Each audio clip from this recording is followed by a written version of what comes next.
yan. God damn it. Arte. Konti na lang.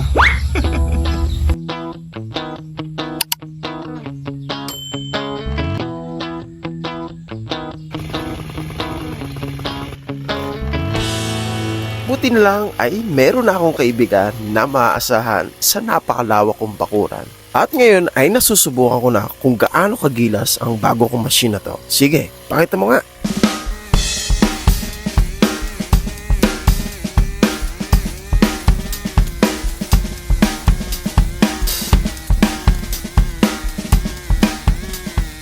Pwede na, pero made in China lang yan. Kahit saan pa mang galing yan, alam mo kahit gaano kakapal yan, kayang-kaya ng grass cutter ko na yan. Oh, di ba? Pang heavy duty yan. Oh, itapat mo man sa mga made in Japan yan, Germany o US. Diyan tayo sa made in China.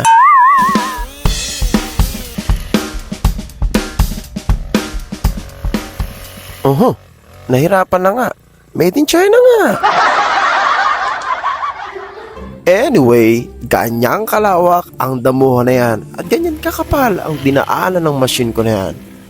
At ngayon, konting-konti na lang, konting iri na lang ang kailangan natin upang matagpos natin ang ating dinadamuhan.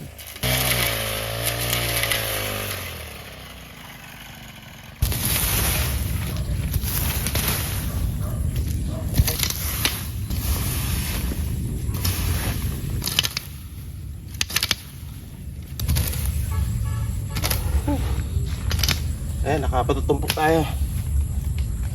Ngayon naman, tayong prutas. Fruits. Ay, fruit. Bukas kita kukunin ha. Pero ngayon, ito kukunin natin. Banana. Oops. Sa kabilang bakod. Akin na to. Natapat eh. Ganun daw ang rule sa Barabarangge. Pag nakatapat sa bakod, boss, sa'yo na. Pero actually, wala natira dito. Bukid to, bukid. Kakain muna ako. Pagod ako dun ah. So niya, this is a banana. Okay? The pronunciation, remember this. Banana. Ang sarap ng banana. Ay, banana. Like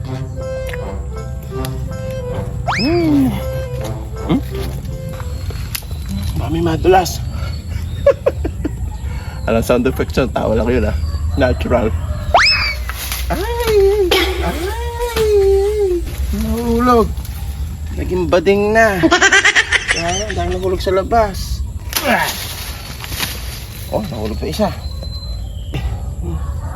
Uwi mo tayo sa bahay. Mabarangay tayo. Nagkalagasan na, sobrang hinog. Isang piling. Ibang ay, hindi ko nakita agad. Masyado na hinog. At yung mga sira na to, ibigay natin sa mga alaga nating kambing. Actually, pwede naman siyang kainin eh. Parang ganito, try nyo ah. Kung nagtitipid ka, hiwain mo lang dito. Pwede nang kainin. Tipid tayo eh, pwede pa. Ayaw, di ma! Ito, tapong. Ano, kung mo kabay tayo, bibigyan sa kambing kato.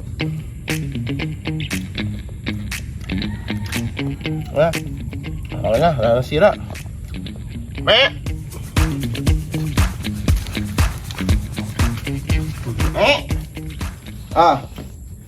Saging for you. Pati nyo kina feeds.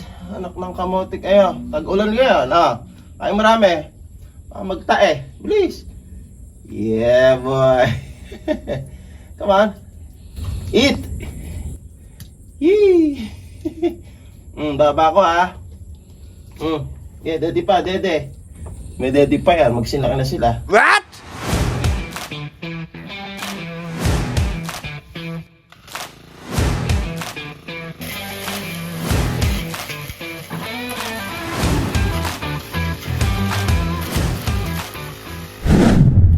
1 year ago, binakuran ko yung bahagi na yan. Yan, yung may niyog na yan. Dahil lagi pang inaatake ng mga kambing ko yung niyog na yan.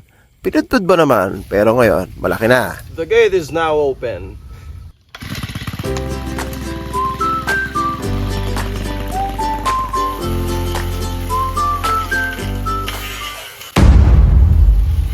Teka. O kaya yatang may tinamaan akong isang bilog ah. Ano kaya yun? Ay nako, nahulog. Ano ba to? Ay. Santol. Merienda muna tayo. Wow. Oh. Hindi ata ito galing ng Bangkok. Galing ng Beijing. Kasi yung grass cutter ko made in China eh. Tamis. Talaga nga naman ang mga kambing, napakatitigas ng mga ulo. Kahit pakuran mo, lahat ng tanim mo, kakainin nila. Pero sa totoo lang, pwede naman turuan yung mga kambing eh. Mabait din pa. Magaling din turuan eh. Sabi ka, huwag mo kainin yag na yan.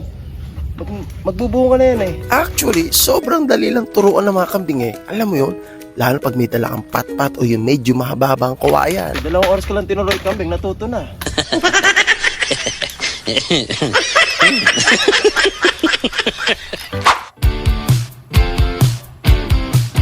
Ngayon naman ay narito tayo sa napakadumi, napakasukal na lugar ng aking bakuran.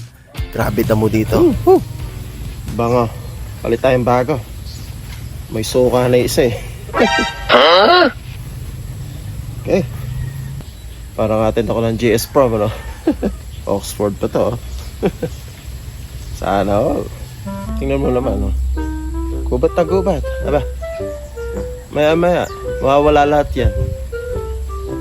Pati kawayan, maalis na.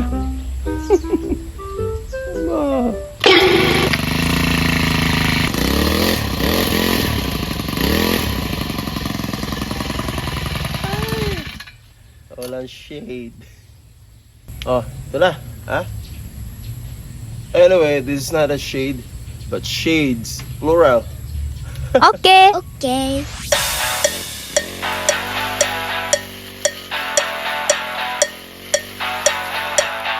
Kung nadidinig mo yung salitang gubat na gubat, ito yon yung bakuran ko. Talaga namang ang tataas ng mga damo.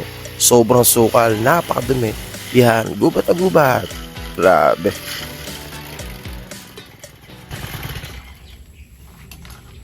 Karina, hindi na halos makita itong puno ng santol na to. Diyos ko po. Pinaikutan ng baging. Ano muna.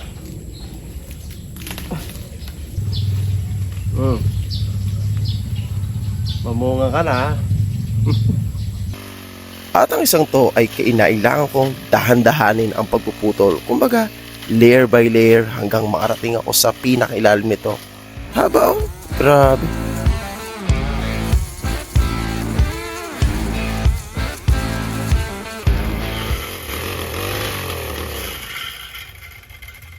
OMG. Parang gasolina. Sinabi agad. Since wala tayong gasolina, naubusan. Ito muna gawin natin. Yan. Yung mga baging na to, they clang on the old house. So, literal na mano-mano ang gagawin ko dito sa mga damo na to. Hila rito. Sige, hila lang. Parang di pa ako nasisya sa linis. Kabila tayo doon.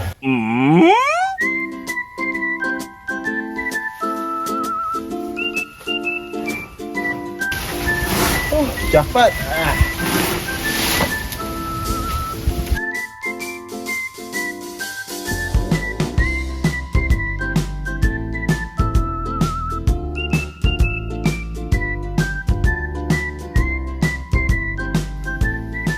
Biruin mo, saan panig naman ng mundo ka nakakita ng ganyan? Bahay na binalutan ng mga baging. Meron na rin pala ako napanood na ganyan. Doon sa China.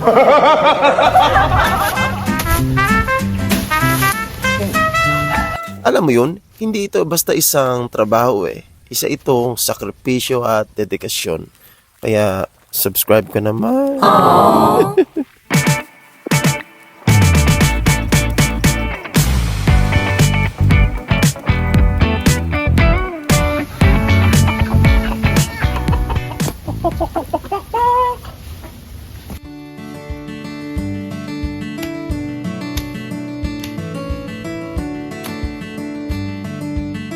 Sa totoong buhay lang, ang pagsasaayos at pag-maintain ng bakuran ay nangangailangan talaga ng sipag at tiyaga at tunay na dedikasyon upang iyong ma-maintain at mapanatiling malinis ang iyong kapaligiran.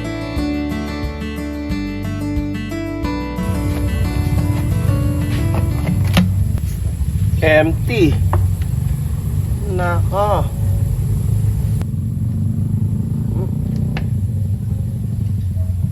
Bonong Coke. Ah, unleaded pala ito. Ako ka naman kasi ko. Bicolanos. I am a Bicolano. Tagalog ako.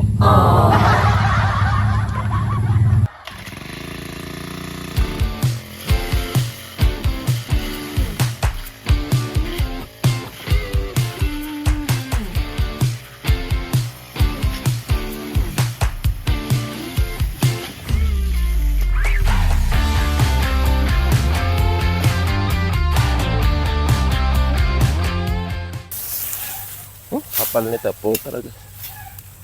Kapal. Chichig ako kaya ito ng santikada. Aba, inaisip ako. Excuse me.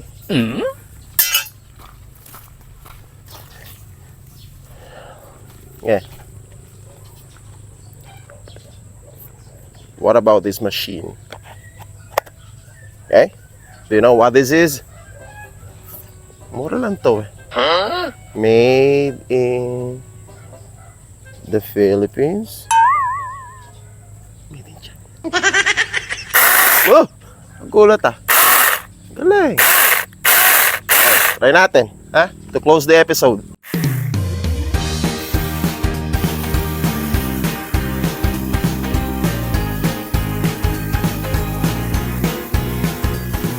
Diba? Para lang tayo naglalaro.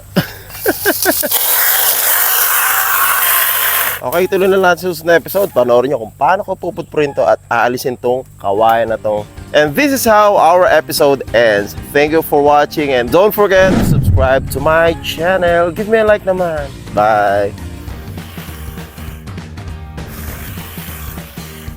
Brand new to.